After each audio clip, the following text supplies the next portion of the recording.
The wind whispered softly through the tall pine trees that surrounded the lonely cabin. Snow covered everything in a thick white blanket, and the world outside looked frozen in time. Inside the cabin lived Ethan Moore, a man in his late 30s, quiet and thoughtful. He was an astronomer who had chosen a life away from noise, crowds, and city lights. The stars were his friends, and the sky was his companion. For most people, isolation felt heavy and sad, but for Ethan, it was peaceful. He loved silence.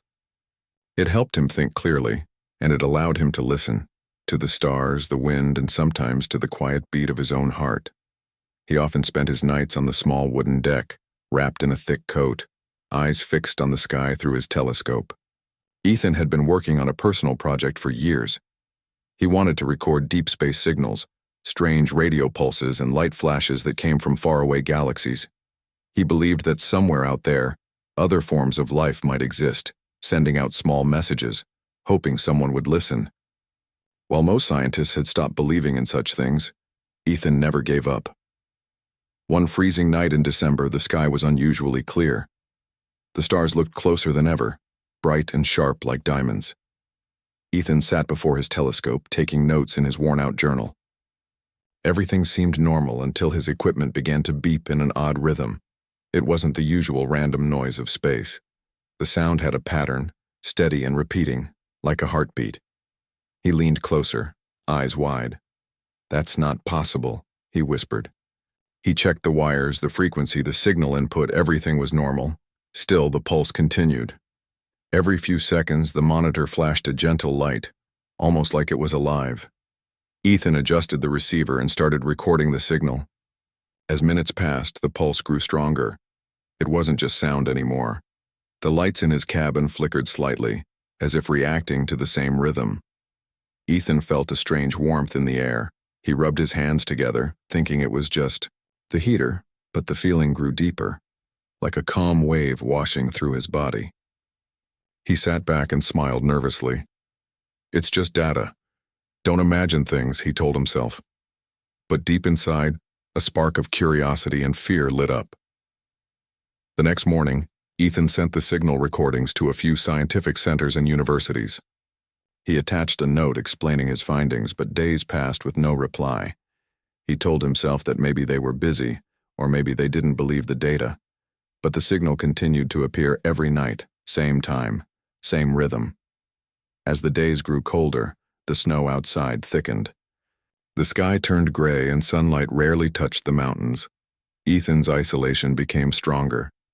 Sometimes he would hear faint whispers in his dreams, a soft, musical voice calling his name. The voice was calm and kind, not frightening, but it left him restless when he woke. He started writing down his dreams in his notebook. "A voice calling from light," he wrote. "Feels real. Can light speak?" He laughed at himself after writing it, but his heart didn't find it funny. One night, a heavy snowstorm rolled across the mountains. The wind howled, shaking the windows. The cabin's power went out and the only light came from the small oil lamp on his desk. Ethan sat beside it, wrapped in blankets, listening to the storm outside. The darkness felt heavier than usual. Suddenly, the radio receiver, which should have been off, began to glow faintly. The same pulse appeared, slow, steady, alive. Ethan froze. The glow grew brighter until it filled the room with a gentle blue light. The snowstorm outside seemed to pause, and for a brief second everything was silent.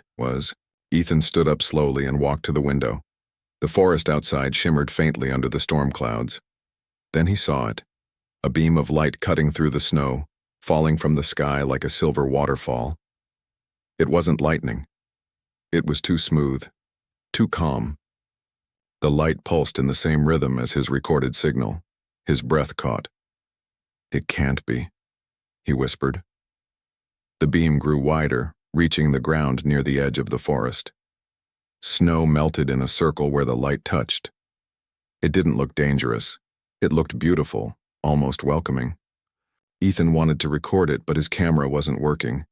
Every device around him had stopped responding. He stepped back, unsure what to do. Curiosity pulled him toward the door, while fear tried to hold him back. He stood there for a long moment, heart racing, staring at the mysterious glow through the frost-covered glass. Then, something strange happened. His radio receiver began to produce faint sounds again, but this time, it wasn't just a signal. It was a voice, soft and distant, but clearly calling his name. Ethan. He felt a chill run down his spine. He turned toward the sound, but no one was there, only the gentle pulse of the blue light outside. The storm howled again, and the glow faded slowly until it vanished completely. The cabin returned to darkness. Ethan stood still, listening to the quiet hum of the wind. Everything was normal again, or seemed to be. He spent the rest of the night awake, replaying what he saw over and over in his mind. Maybe he was tired. Maybe he was imagining things. But deep down, he knew it was real. The next morning, he went outside to check the spot where the light had touched the ground. To his surprise, the snow had melted in a perfect circle, and the soil underneath looked untouched. It was as if something had stood there, something made of light, not matter. Ethan knelt and touched the ground. It was warm, even in the freezing air. He smiled faintly. "You're not from here, are you?" he murmured to himself. That night he sat again by his telescope, waiting. The stars blinked above, calm and endless. For hours, nothing unusual happened. Then, just before midnight, the same heartbeat pulse returned, soft, steady, alive. Ethan looked up at the stars and whispered, "I'm listening." And somewhere far beyond his understanding, something or someone was listening too. Part 2, The Awakening Light. The next few days passed quietly, but Ethan could not stop thinking about the strange beam of light. He kept playing the recorded signal again and again, hoping to find some kind of hidden pattern or message. The pulse still came every night at the same time, gentle and rhythmic as if it were waiting for him. Sleep did not come easily anymore. Whenever he closed his eyes, he saw that soft glow in his mind. He could almost feel it breathing, alive, patient, and aware of his presence. The thought scared him a little, but it also filled him with wonder. Something somewhere was reaching out, and for some reason, it had chosen him. One evening, while snowflakes floated like tiny stars outside, Ethan sat beside his telescope, sipping hot tea. He had written pages of notes in his journal, frequency changes, pulse intervals, even sketches of the strange circle in the snow. Yet nothing explained what he had seen. At midnight, the pulse began again. The radio flashed softly, and the same glowing rhythm filled the room. Ethan felt a light breeze, though all the windows were closed. He turned toward the door, heart beating fast. Then the air inside the cabin shimmered faintly. Small particles of silver light appeared, swirling together in front of him like dancing fireflies. Ethan froze in awe. The lights joined into a single bright shape, floating quietly above the wooden floor. For a moment he thought it was another dream. But the warmth of the glow touched his skin, and the scent of something unknown, like rain mixed with stars, filled the room. Before Ethan could move, the light spread outward, surrounding him completely. He felt weightless, like he was drifting in water.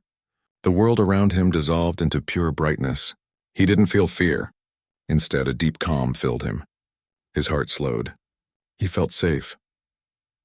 When the light faded, Ethan found himself standing in a place unlike anything he had ever seen. There was no floor, no ceiling, only endless brightness that glowed with soft shades of blue and silver. The air hummed gently like distant music. He turned slowly, trying to understand where he was. Then from the light, a figure began to appear. At first, it was only a shadow in the brightness, but soon it took shape. A tall, graceful being made entirely of shimmering energy. Her form was delicate and beautiful, glowing with a calm golden light. Ethan couldn't speak. His mouth opened, but no sound came out. He felt her presence before she even spoke. Her voice did not come through ears. It came through thoughts, soft and clear inside his mind. "Ethan Moore," the voice said, kind and peaceful. "You have heard our call." Ethan stepped back slightly, blinking in disbelief. Who are you?" he whispered. "I am Lyrana, the Queen of Lyra," the voice answered gently.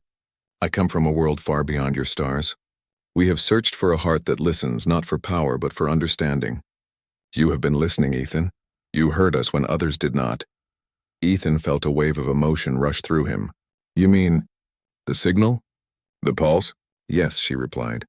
It was not a warning or a trap. It was a voice. Our world is fading. We reached across the distance of light, searching for one who could understand and help us share what must not be lost. Her light brightened softly, and in that glow Ethan saw images appear around him, floating visions of distant planets, glowing cities and beautiful crystal-like structures that shone like stars. Then he saw the image of a dying world, a once bright planet surrounded by dark clouds and fading light. Our energy weakens, she said. We do not come to take. We come to give, to share knowledge that can bring balance to your world and hope to ours. Ethan's hands trembled slightly. He could hardly believe what he was hearing. Why me? He asked quietly. I'm just an ordinary man. I live alone. I don't even know what to say to you. Lorana's light shimmered gently, almost like a smile. You listen when others do not. You see beauty in silence. That is why you were chosen. Ethan felt his chest tighten with emotion. For years he had lived alone, believing that his work didn't matter to anyone. Now an alien queen was telling him that his quiet heart was special, that it was needed. The queen extended her glowing hand toward him. The moment Ethan reached out, he felt warmth flow through him like sunlight. His mind filled with pictures, sounds, and ideas, formulas, symbols, and patterns of energy that made no sense yet felt deeply meaningful.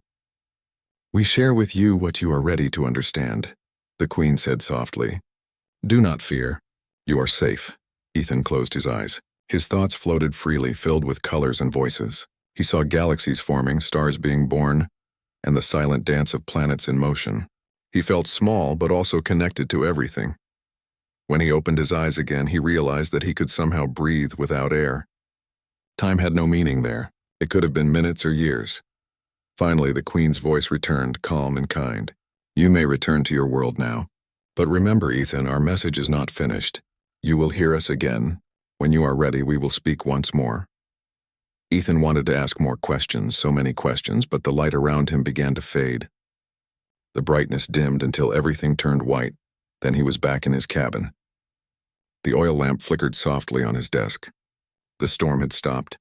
Snow was still falling outside, quiet and slow. For a moment, Ethan thought it was only a dream.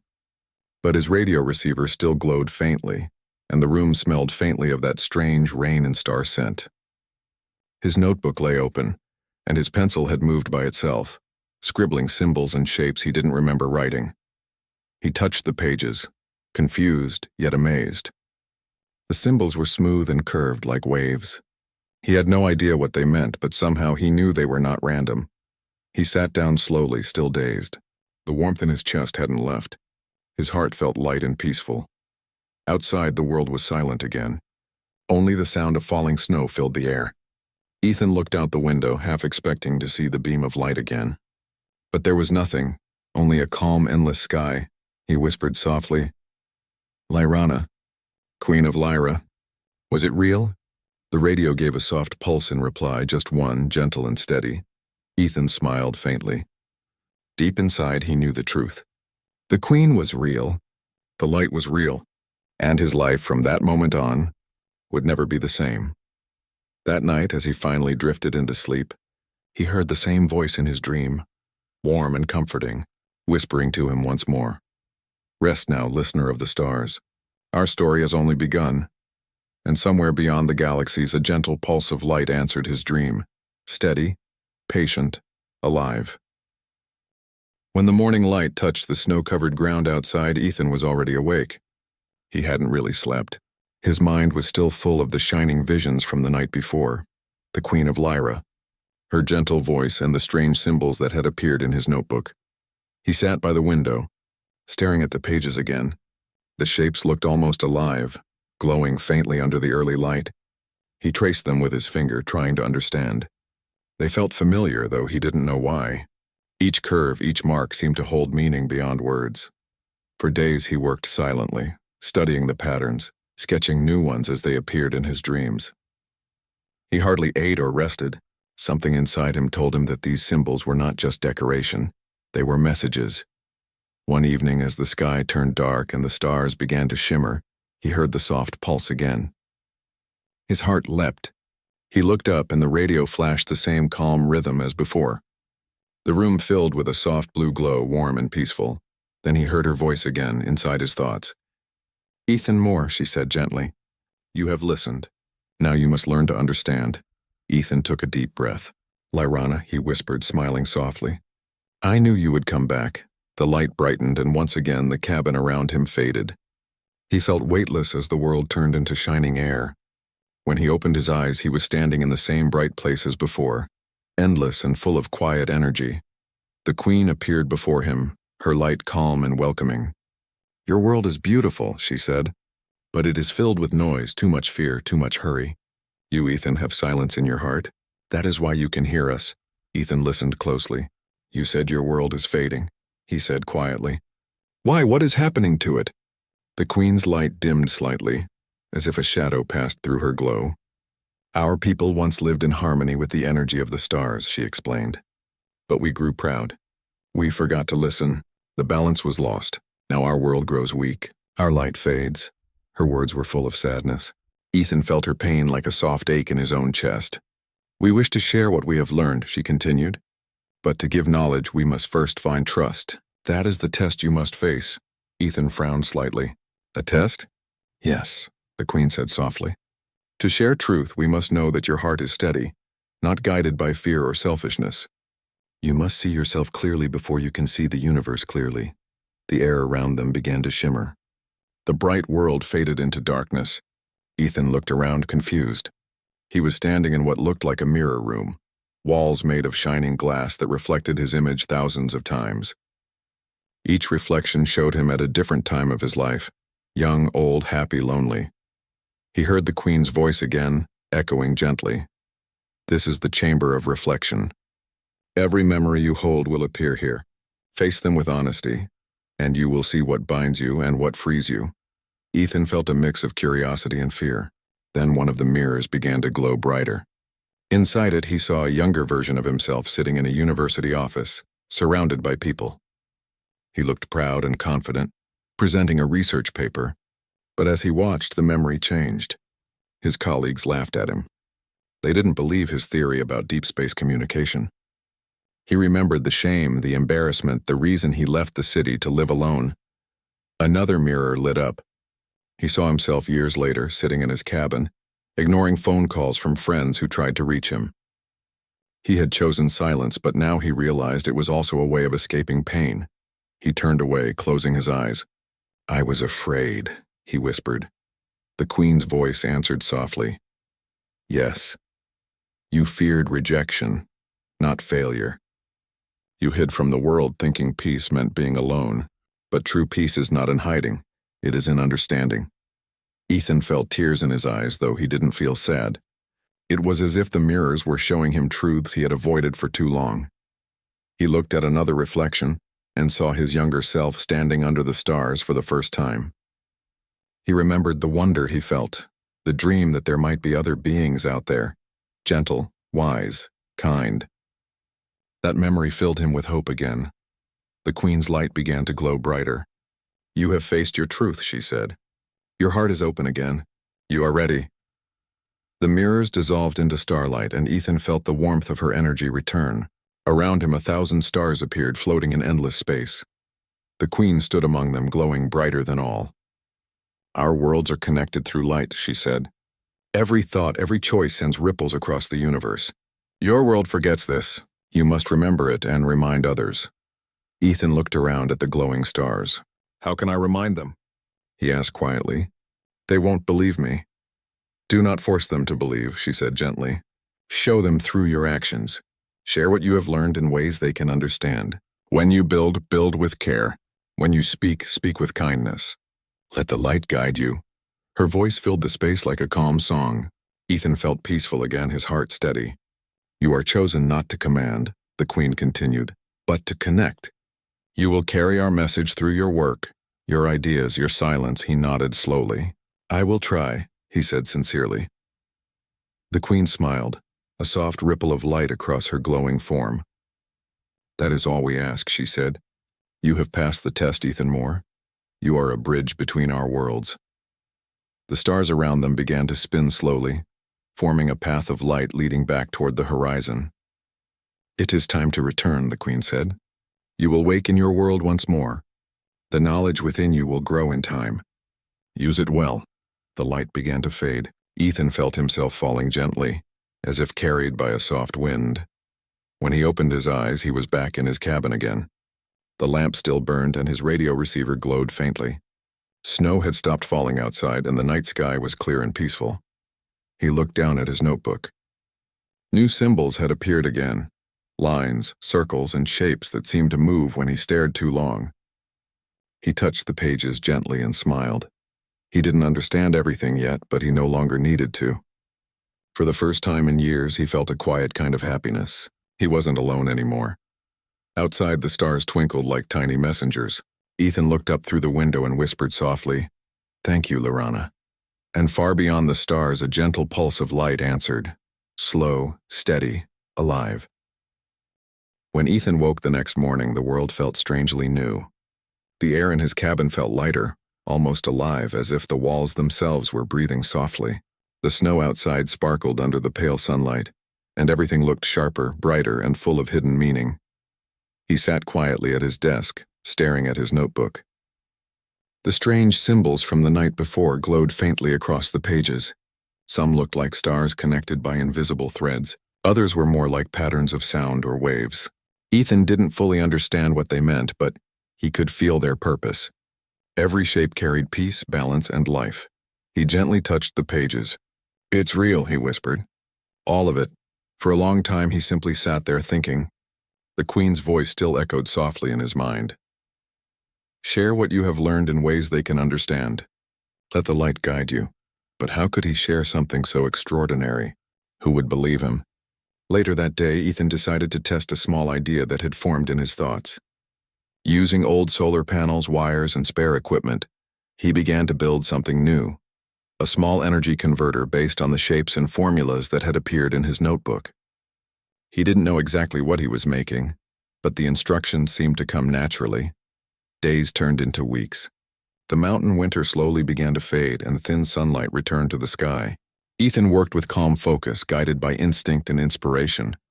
The device took shape, a small metallic circle with lines of glowing blue light running across its surface. When he finally connected the last wire, the converter began to hum softly. To his surprise, it worked. It produced clean, endless energy, more power than he had expected. The readings on his screen showed no waste, no pollution, no heat. Just quiet, perfect balance. Ethan sat back in disbelief. "This is what she meant," he whispered. "Harmony." He smiled to himself, realizing the gift he had been given was not only knowledge, it was understanding. The Queen had shown him how energy, nature, and thought could exist together without harm. But Ethan knew the world might not be ready for such technology. If he shared everything at once, people might misuse it. So he decided to take it slowly. He began by writing research papers under a simple title, New Patterns in Energy Conversion. He avoided mentioning aliens or mysterious lights. Instead, he explained everything as theoretical discovery. To his surprise, scientists began to notice. They were confused by his results, but fascinated. They called his work a breakthrough in sustainable energy. Soon, his quiet life in the mountains started to draw attention again. Reporters visited him. Old colleagues reached out asking for collaboration. But Ethan stayed humble. He didn't seek fame or wealth.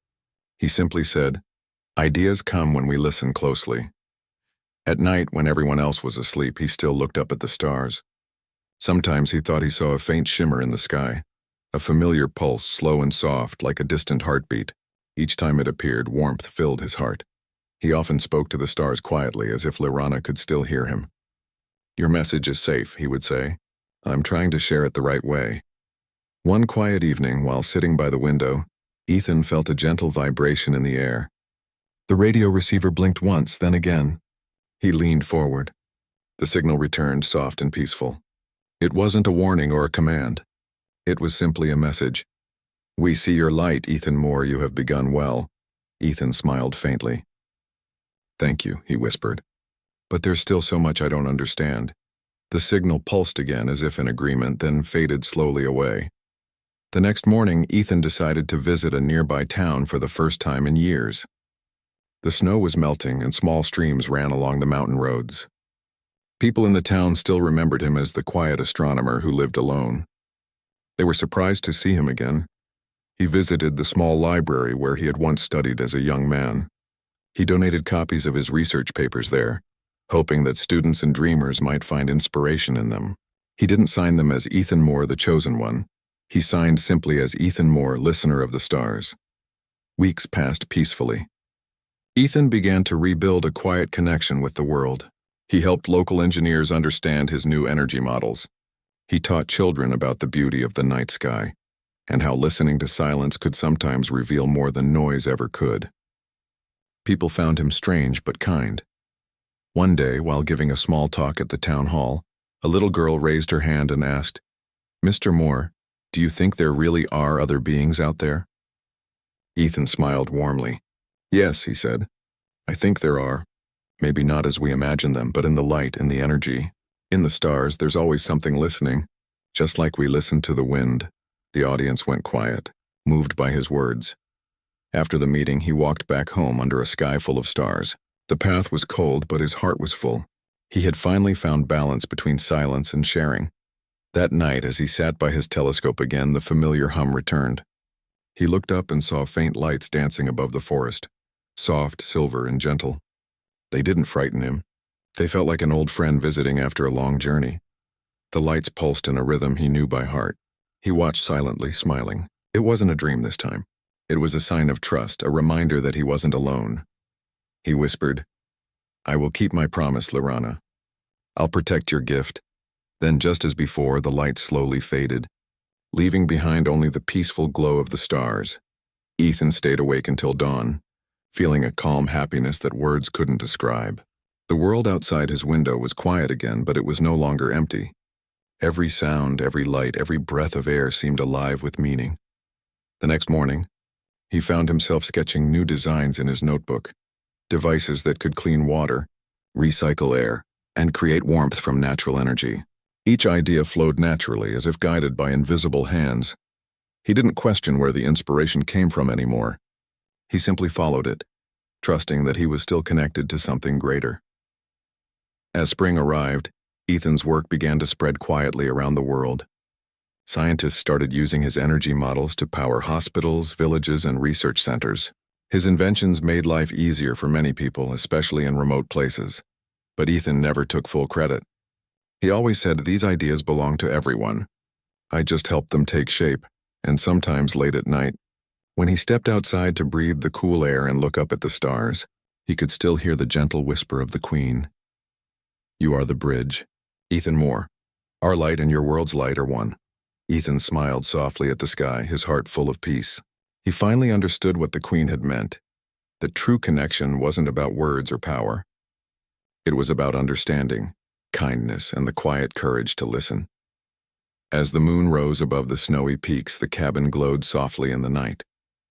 Inside, Ethan wrote his final note for the day. To listen is to love. To love is to connect. And in connection, no one is ever truly alone. He closed his notebook gently and looked outside once more. The stars seemed to blink in reply, sending a silent message across the endless dark. We are still here. Years passed quietly in the mountains. Ethan Moore had grown older, though not in the way he had once feared. Life had taught him patience, and the mountains had taught him peace. The work he had begun with the Queen's guidance had blossomed into quiet changes across the world. New energy systems, sustainable devices, and ideas that inspired thousands to respect the balance between nature and science. Despite the recognition from scholars and engineers, Ethan remained humble. He lived simply, still in his cabin, still surrounded by snow in winter and forests in summer. His heart was full, and yet he never stopped looking up at the stars, listening for the faint pulse that had first called him years ago. One clear winter evening, Ethan sat by his telescope, his hands warm around a cup of tea. The sky was crystal clear, every star visible. The pulse returned. It was subtle at first, almost like the beat of his own heart. But it grew stronger, a gentle rhythm that he recognized instantly. He felt a familiar warmth, one that had welcomed him the first time he saw the Queen of Lyra. The lights above the mountains shimmered softly, forming patterns he had not seen before, delicate, graceful shapes that seemed to float in the night air. Ethan leaned closer to the telescope, adjusting it carefully. The shapes resolved into something extraordinary. The lights formed the shape of a crown, a symbol he knew belonged to the queen. He gasped quietly. "Lyrana?" he whispered. The pulse of light seemed to answer him, steady and gentle. It was not loud, it was not demanding. It was a quiet, calm message that filled him with peace. In his heart he understood. This was a farewell, a blessing, and perhaps a call to continue the work they had begun together. Ethan felt a smile spread across his face. He closed his eyes, breathing in the cold night air, letting the pulse of light sink into his soul. "You have done well, Ethan Moore," the Queen's voice whispered softly in his mind. "Your world has begun to listen. You have carried the light with care. You are the bridge between us." He opened his eyes slowly. The crown-shaped light lingered for a few more moments before drifting away like soft mist. The stars twinkled normally again, but Ethan's heart felt full of warmth and understanding. For the rest of the night, he walked quietly outside. The snow crunched beneath his boots, crisp and clean. Every tree, every hill, every star seemed alive in a way he had never noticed before. He could feel the connection between all things, the earth, the sky, and even the pulse of life itself. When he returned to his cabin, he found a message waiting on his desk. It wasn't written with ink, but etched into the air, glowing faintly with the same blue light that had filled his dreams. It read simply, "Connection complete. The chosen has fulfilled his purpose." Ethan touched the glowing letters gently. The light faded, leaving only a soft shimmer on his fingertips. He smiled quietly, feeling a deep satisfaction he could not have imagined years ago when he first heard the pulse. The world outside remained silent and calm. He brewed a cup of tea and sat by the window, looking at the mountains and forests he had called home for so long. Memories of the first beam of light, the Queen's voice, and the test in the chamber of reflection filled him with a quiet joy. He had faced fear, understood himself, and shared knowledge that could help his world and others. In the following days, Ethan began to work again, quietly and steadily. He focused on education, helping young people understand the principles of harmony and balance he had learned. He built small devices for clean energy, water purification, and communication. He never claimed ownership over these ideas, but he watched as others implemented them with care. Ethan also taught something more subtle, the art of listening. He explained that the world had many voices: the wind, the stars, the heartbeat of the earth. If people listened carefully, they could discover solutions hidden in plain sight. The years passed with calm satisfaction. Ethan aged gracefully, his hair turning silver, his face lined with the quiet marks of wisdom. But his heart remained young, filled with hope and the memory of a light that had once chosen him. One night near the end of winter, he felt the pulse again. This time it was soft, almost like a gentle tap on the shoulder. He looked outside and saw no crown, no glowing figure, only the faint shimmer of the stars. Yet he knew the message had come, and it was personal, comforting, and complete. Ethan stepped outside once more, snow crunching softly beneath him. He lifted his face toward the sky and whispered, "I understand now. Thank you." For a long time he stood in silence, letting the quiet fill him. And then he felt it, a calm connection, as if the stars themselves were listening. The pulse was still there, slow, gentle, alive. It was the Queen's final gift. The knowledge that understanding and care could create bridges between worlds. When his friends found him the next morning, he was sitting at his desk, peaceful and content, his notebook open and full of glowing symbols and notes. He had fallen asleep quietly, smiling. No one could explain the strange glow that seemed to radiate from his room, or the faint pulse that lingered in the air. But those who had known him knew something extraordinary had touched his life. Ethan's legacy continued. His ideas spread quietly through schools, universities, and research centers. People who studied his work noticed something unique, a sense of balance, harmony, and calm embedded in his designs. Some called it genius, others simply called it inspiration. But Ethan knew the truth. It was a gift shared by someone or something beyond the stars. On clear winter nights, travelers in the mountains sometimes noticed strange lights above the peaks. They flickered softly, pulsing like a heartbeat, yet calm and peaceful. Some said it was aurora. Others said it was a reflection of the moon.